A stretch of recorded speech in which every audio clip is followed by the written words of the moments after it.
अध्यक्ष महोदय, मैं धन्यवाद देता हूं आपका कि आपने बहुत महत्वपूर्ण घटना पे मुझे बोलने का अवसर दिया है। संभल जो इसलिए जाना जाता था कि भाईचारे के साथ वहाँ रहते हैं लोग, वहाँ अभी से नहीं, सदियों पुराना भाईचारा हजारों साल से इसी तरह रहते आए हैं। लेकिन अचानक ये जो घटना हुई है, ये सोची समझी रणनीति के तहत वेल प्लान्ड हुआ है और वहाँ के भाईचारे को गोली मारने का काम हुआ है। जो घटना हुई है वो सोची समझी साजिश है। वहाँ जो खुदाई की बात लगातार अध्यक्ष महोदय देश में कोने कोने पर भारतीय जनता पार्टी और उनके सहयोगी और समर्थक शुभचिंतक बार बार खुदाई की जो बात कर रहे हैं अध्यक्ष महोदय, ये खुदाई जो है हमारे देश का सौहार्द, हमारे देश का भाईचारा, हमारे देश का गंगा जमनी तहजीब को खो देगा।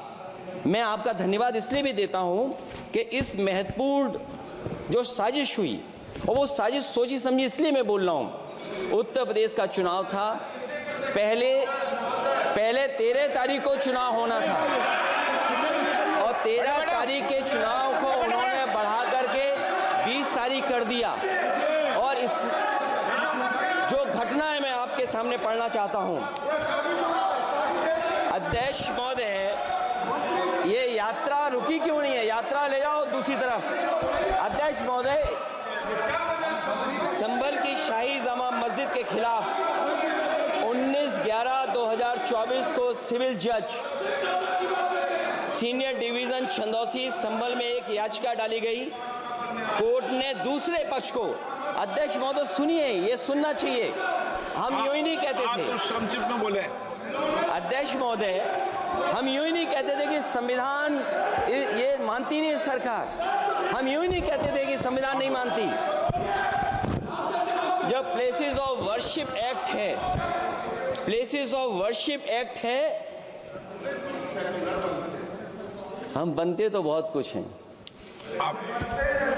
संभल के शाही जामा मस्जिद के खिलाफ 19/11/2024 को सिविल जज सीनियर डिवीजन चंदौसी संभल में एक याचिका डाली गई। कोर्ट ने दूसरे पक्ष को सुने बगैर उसी दिन 19/11/2024 को सर्वे के आदेश दे दिए।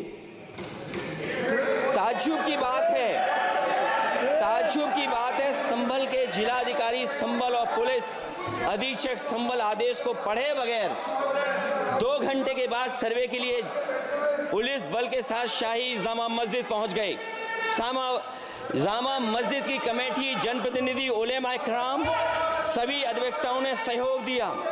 जिलाधिकारी संभल और पुलिस अधीक्षक संभल ने 2.5 घंटे सर्वे के बाद कहा, आप सब सर्वे पूरा हो चुका है और अब रिपोर्ट कोर्ट को भेज दी जाएगी। लेकिन दिनांक 22/11/2024 फ्राइडे को जुम्मे की नमाज के लिए लोग नमाज अदा करने के लिए जामा मस्जिद पहुंचे, लेकिन पुलिस प्रशासन ने बैरिकेड लगा दिया ताकि लोग नमाज न पढ़ सकें। उसके बाद भी लोगों ने संयम बरतते हुए नमाज अदा की और किसी प्रकार का विरोध प्रदर्शन नहीं किया। 29/11/2024 को कोर्ट की अगली तारीख तय थी। शाही जामा मस्जिद की कमेटी और मुस्लिम समाज के सभी लोग कोर्ट में केस की पैरवी के लिए तैयारी कर रहे थे, परंतु दिनांक 23/11/2024 की रात पुलिस प्रशासन द्वारा कहा गया 24/11/2024 यानी अगले दिन सुबह को दोबारा सर्वे किया जाएगा। शाही जामा मस्जिद कमेटी और अधिवक्ता ने कहा कि इस सर्वे तो मुकम्मल हो चुका है, अब दूसरे सर्वे की क्या आवश्यकता है? कोर्ट के आदेश का हमने पालन कर दिया। अगर दूसरे सर्वे कराना है तो दोबारा आदेश करवाएं, कोर्ट के आदेश के बाद हम दोबारा सर्वे करा देंगे। लेकिन जिलाधिकारी संभल और पुलिस अधीक्षक संभल ने कोई सुनवाई नहीं की और तानाशाही दिखाते हुए सुबह के वक्त से पहले शाही जामा मस्जिद आ गए। शाही जामा मस्जिद कमेटी और मुस्लिम समाज के लोगों ने फिर भी धैर्य रखा और दोबारा सर्वे के लिए अंदर ले गए। सर्वे के दौरान करीब 1.5 घंटा बाद जब जनता को सूचना मिली तो वो इकट्ठा होना शुरू हो गए। लोगों ने सर्वे का कारण जानना चाहा तो सर्किल ऑफिसर ने उनके साथ गाली गलौज की और लाठीचार्ज करवाकर बुरी तरह जख्मी कर दिया।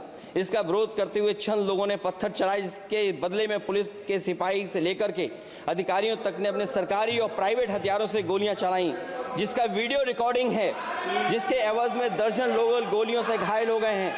5 मासूमों जो कि अपने घर से सामान लेने के निकले थे, उनकी मृत्यु हो गई।